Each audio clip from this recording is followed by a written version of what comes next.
আমি ভাবি যে আমি ডায়েট শুরু করব, কিন্তু রোজ সকালবেলা আমার একদম ব্রেকফাস্টটাই শুরু হয় এই সমস্ত হাবিজাবি জিনিস দিয়ে। 1 কাপ দুধ চা, 2টো বিস্কুট আর কালকের বাসি জিলিপি আমার খেতে এত ভালো লাগে যে কি বলবো।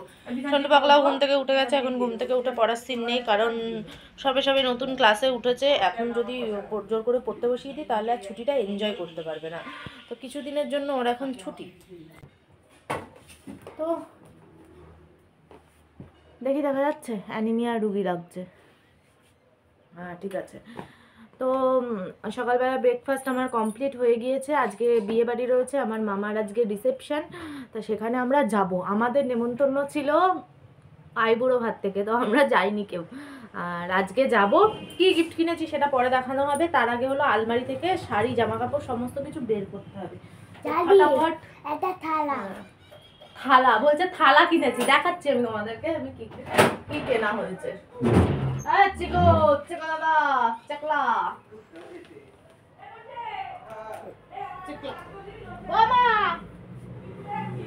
তুমি কোন শাড়ি পরবে? শীতকালে যদি বিয়ে বাড়ি না পড়ে খুব মন খারাপ হয়। কেন বলো তো? পুজোতে এত হাজার হাজার টাকা দিয়ে শাড়ি জামা কাপড় কেনবার পরে সেগুলো যদি একটা বিয়ে বাড়ি শীতকালে না পড়লো, দেখাতে না পারলাম, তাহলে আর কি হলো? তাই বিয়ে বাড়ি যেতেই হবে। আমি শাড়ি পরবো কোনটা আমি দেখাচ্ছি তোমাদেরকে। আমি কোনটা পরবো? তুই যাবি না? দেখো সবার আগে বলে আমি কোনটা পরবো। আমার পাগলা। তা আমি পরবো এই শাড়িটা। কালারটা সুন্দর, পরে আমাকে কিরকম লাগছে আমি সেটা পরে দেখাবো। এই শাড়িটা আমি পরবো। ও মা, তুমি কোনটা পরবে বলে যাবে তো? তা আমি কি করে জানবো? একটা জিনিস দেখাই তোমাদেরকে। কাশ্মীর থেকে আমি এই 2টো সক্স এনেছিলাম আমার জন্য। এখানের এই সক্সগুলোর দাম নিয়েছিল 100 টাকা। মানে ভীষণ গরম হয় জানো তো এই সক্সগুলো। একটাও পরিনি, বিয়েবাড়িতে তো আর সক্স পরে যেতে পারবো না। খুললাম বলে তোমাদেরকে দেখিয়ে দিলাম। তো আমার সোয়েটার, জামা কাপড় সমস্ত কিছু বের করা হয়ে গিয়েছে। নিচের শাড়িটা আমি পরবো, এই শাড়িটা হলো মা। এই যে সোয়েটার, আমি সোয়েটার বের করিনি কারণ আজকের জন্য আমার গরমই করবে। চিকু কনফিউজ যে চিকু কি পরবে, এই জন্য চিকুর স্যুটও বের করেছি আমি, জামা প্যান্ট সোয়েটারও বের করেছি। ও কি পরবে ওই জানে। আমাদের হলো কি গিফট দেবো সেটা দেখাচ্ছি। প্রথমত এইটা কিনে এনেছে, কিন্তু এইগুলো এরকম কালো কালো দাগ কেন আমি বুঝতে পারছি না। যাই হোক, এই থালাটা আনা হয়েছে, এই থালাটা দেবো আমি, আর আমার মা দেবে এই যে হাঁড়ি। এই যে দেখাই তোমাদের, এক হাতে করে দেখাতে হচ্ছে তো। এই যে এগুলো হলো বিয়েবাড়ির গিফট। কেমন হয়েছে জানিও, কারণ ওখানে গ্রামের দিকে যত মানে ওইসব শাড়ি ফাড়ি দেবে, আজকে পরবে কালকে পরবে, পরশুদিন ফেলে রেখে দেবে, আর তার থেকে এগুলো কাজের জিনিস, পুজোর জিনিসপত্র দিলে সেগুলো সারা জীবন থেকে যাবে। তো বিয়েবাড়ির গিফট। বিয়েবাড়ি যাওয়ার জন্য DIY ফেস প্যাক। এতে রয়েছে এই যে শসা গ্রেট করা, এটা টক দই, এটা বেসন, এটা কফি, এটা মধু, আর এগুলোকে গলবো গোলাপ জল। এটা হলো আমার DIY ফেস প্যাক।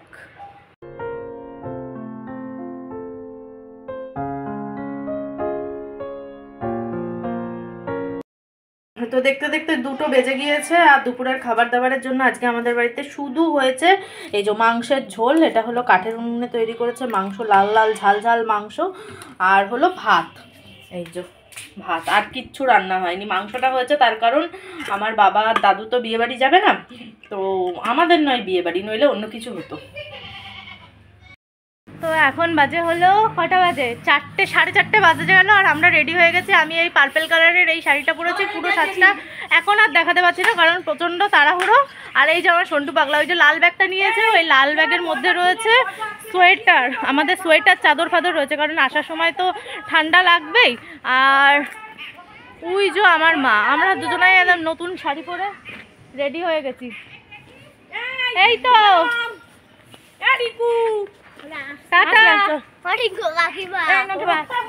বলছে ও রিঙ্কু কাকিমা, আমাদের গাড়িও চলে এসেছে।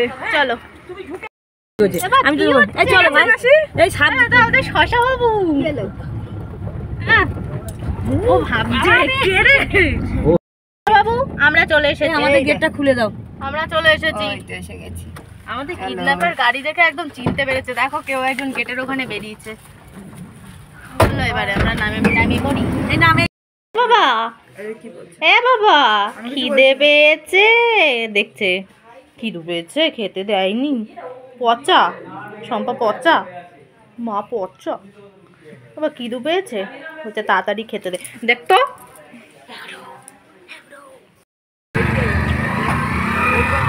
বাহ, এই তো একদম ঠিক আছে।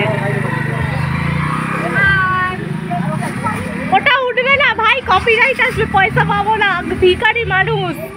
বাহ, হ্যাঁ চশমা কই।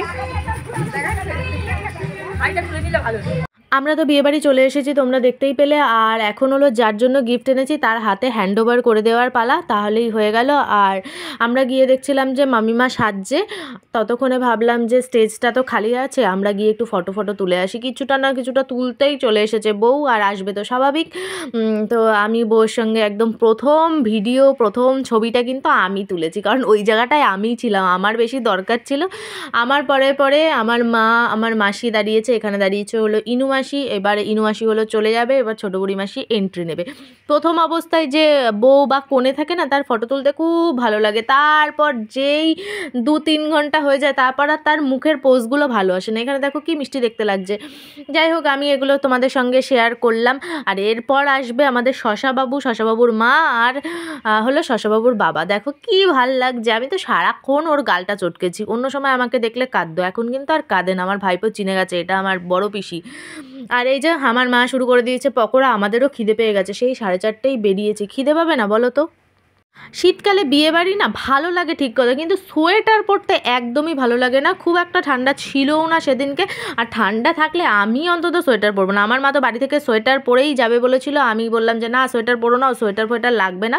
আর পকোড়া তো খাওয়া হয়ে গিয়েছে, পকোড়া কফি সমস্ত কিছু খেয়ে নিয়েছি। এইবার হলো ফুচকার পালা। আমি কিন্তু সবার ফার্স্টে আমি আর তিশা ফুচকা খেয়েছি, তখন ফুচকার উদ্বোধন হয়েছে আমাদের দিয়ে।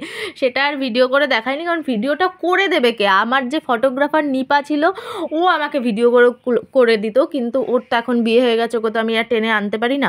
এই সমস্ত হয়ে যাওয়ার পরে আমরা চলে গেছি মেন কোর্সে, কারণ আমাদের 9টা থেকে 9:30টার ভেতর বাড়ি ফিরতেই হবে। ইনু মাসি গিয়েছে মানে তোমাকে তাড়াতাড়ি বাড়ি আসতেই হবে।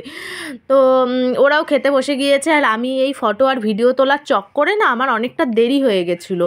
এসে আমি আর আমার ছেলে বসেছি, ছেলে তো কিচ্ছু খাইনি, আমি খেয়েছি।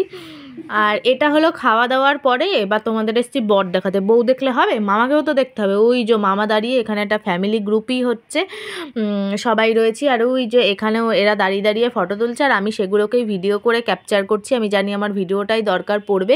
এবার বাড়ি যাওয়ার পালা, সবার সঙ্গে আমরা একটুখানি দেখা করে নেব। আর যেহেতু অনেক দিন পরে এসেছি, মা টেনে এর বাড়ি নিয়ে যাচ্ছে, ওর বাড়ি নিয়ে যাচ্ছে, এই সমস্ত করতে করতে বেসিক্যালি আমার সময়টা চলে গিয়েছে। আর যেটুখানি পেরেছি সেটুখানি ভিডিও শেয়ার করেছি। আর আমার ছেলেকে দিয়ে আমি ভিডিও করিয়েছি, সেই ভিডিও তোমাদের সঙ্গে আমি শেয়ার করব। এই যে দেখতে পাচ্ছ আমি শশাকে নিয়ে বসে রয়েছি কোলের মধ্যে, এখানে কেউ ছিল না, আমি আর আমার ছেলে ছিলাম।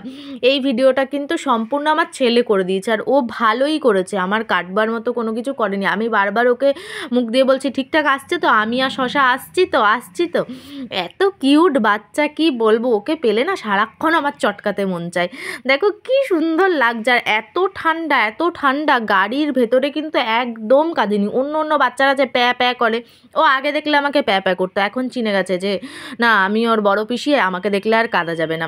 এই ভিডিওটাও কিন্তু আমার ছেলে করে দিয়েছে, তো সেটাও তোমাদের সঙ্গে শেয়ার করলাম। ও ভালোই বেশ ভিডিও করতে পারে। আমার একটা এক ফটোগ্রাফারের বিয়ে হয়ে গেছে, আর একটা ছোট খুদে ফটোগ্রাফার পেয়েছি। আর আমাদের সাজটা কেমন হয়েছে অবশ্যই কমেন্ট বক্সে জানাবে। খাওয়া দাওয়া সমস্ত কিছু কমপ্লিট, দেখাশোনাও সমস্ত কিছু কমপ্লিট হয়ে গেছে। এবার বাড়ি যাওয়ার পালা। আমরা গাড়িতে উঠে পড়েছি।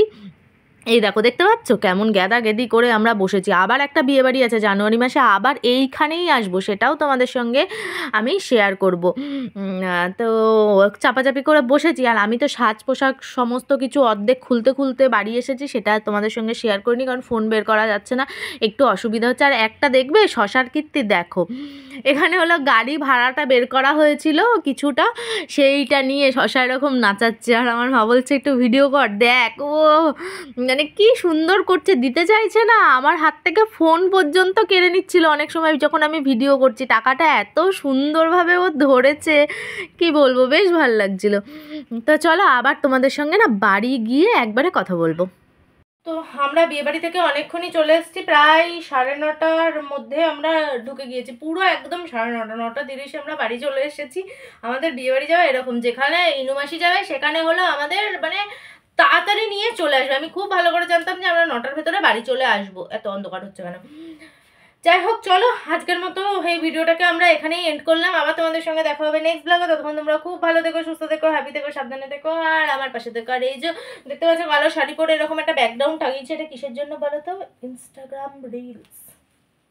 তোমরা আমার চাইলে ইনস্টাগ্রাম ফলো করতে পারো, আমার রিয়া অধিকারী 83 রিয়া অধিকারী নামেই রয়েছে, এটা সার্চ করতে পারো। বা আমার চ্যানেলের অ্যাবাউট সেকশনে আমার ইনস্টাগ্রাম আইডি দেওয়া রয়েছে, সেখানে তোমরা আমার সুন্দর বলো আর বান্দর বলো যাই হোক একটা রিল দেখে ফেলতে পারো। আর আমি তাছাড়াও ইউটিউবে আপলোড করি, চাইলে ফলো করতে পারো। তো চলো আজকের মতো টাটা, বাই বাই।